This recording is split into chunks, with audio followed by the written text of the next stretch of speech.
ধর ধর শিবির ধর, একটা দুইটা শিবির ধর, সকাল বিকাল নাস্তা কর, দইরা দইরা জবাই কর, জামাত শিবিরের গুন্ডারা কোথায় গেলি তোরা। এছাড়াও আওয়ামী লীগের আরো নেতারা বলতো, বিএমপির গুন্ডারা হুঁশিয়ার সাবধান, একটা দুইটা ছাত্রদল ধর, দইরা দইরা জবাই কর। ঠিক এইভাবেই স্লোগান দিত আওয়ামী লীগেরা। যারা জামাত শিবির বা বিএনপির লোকেরা ছিলেন তারা হয়তো ইতিমধ্যে আমাকে গালাগালি বা আমার ভিডিওটা থেকে এড়িয়ে চলে গেছেন। তাদের উদ্দেশ্যে বলতেছি, ভাই কিছুদিন আগে ঠিক জামাত শিবির এবং বিএনপিদেরকে নিয়ে এইভাবেই স্লোগান দিত আওয়ামী লীগরা। আপনারা কি ওটা ভুলে গেছেন? আপনারা এখন নিজেদের নিজেদের মধ্যে এগুলো কি শুরু করেছেন? কি করতেছেন আপনারা? আপনারা তো এখন বন্ধু থাকার কথা। বীজগণিতে যেমন সূত্র আছে তেমন একটা সূত্র, শত্রু শত্রু ইজ ইকুয়াল টু বন্ধু। ওই শত্রুর শত্রু, ধরেন আওয়ামী লীগের শত্রু জামাত শিবির, আওয়ামী লীগের শত্রু বিএনপি, কিন্তু আপনারা তো মিত্র থাকার কথা, বন্ধু থাকার কথা। আমি রাজনীতি নিয়ে তেমন একটা ভিডিও করি না, পোস্ট করি না। আমি রাজনীতি থেকে একটু এড়িয়ে চলার চেষ্টা করি কিছুদিন যাবৎ, কারণ রাজনীতির প্রতি একটু ঘৃণা জন্ম নিয়েছে।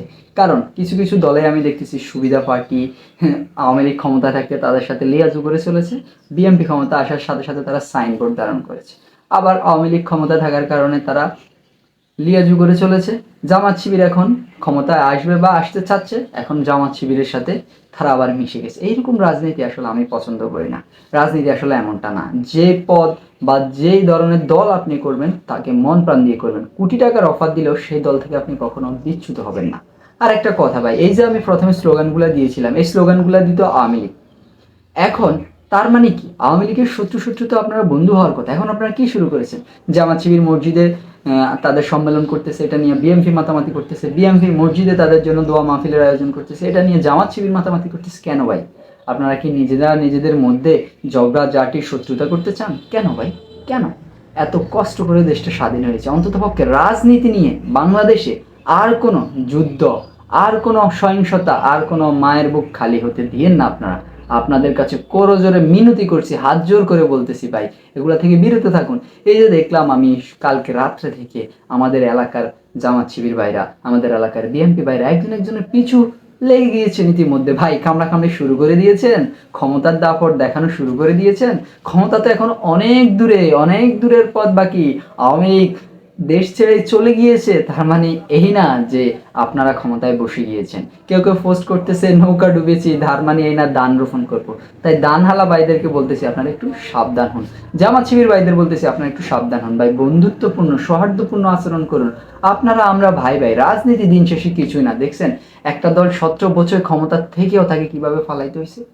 তাহলে আপনাদের বাকি কি? আপনারা কি চাচ্ছেন? দেশ থেকে আপনারাও কি পালিয়ে যেতে চাচ্ছেন? আওয়ামী লীগের বাইরা যেভাবে পালিয়েছে, বিএনপির বাইরেও কি পালিয়ে যেতে চাচ্ছেন? জামাত শিবিরের বাইরেও কি পালিয়ে যেতে চাইছেন?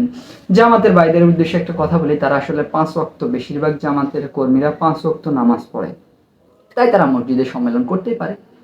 আবার বিএনপি মসজিদে কোনো সম্মেলন করে নাই, দোয়ার মাহফিলের আয়োজন করেছে, যেটা মসজিদে করাই যেতে পারে। আর যদি রাজনৈতিক দিক থেকে বলেন, মসজিদে কিন্তু কোনো রাজনৈতিক আলোচনা করার স্থান না। এখানে আল্লাহর ঘর, এখানে শুধু আল্লাহর কথা হবে, দুনিয়াবি কথাবার্তা, রাজনৈতিক কথাবার্তা তো কোনো যুক্তি আসে না রে ভাই। তাহলে কেন আপনারা এগুলো নিয়ে ঝগড়াঝাটি করতেছেন?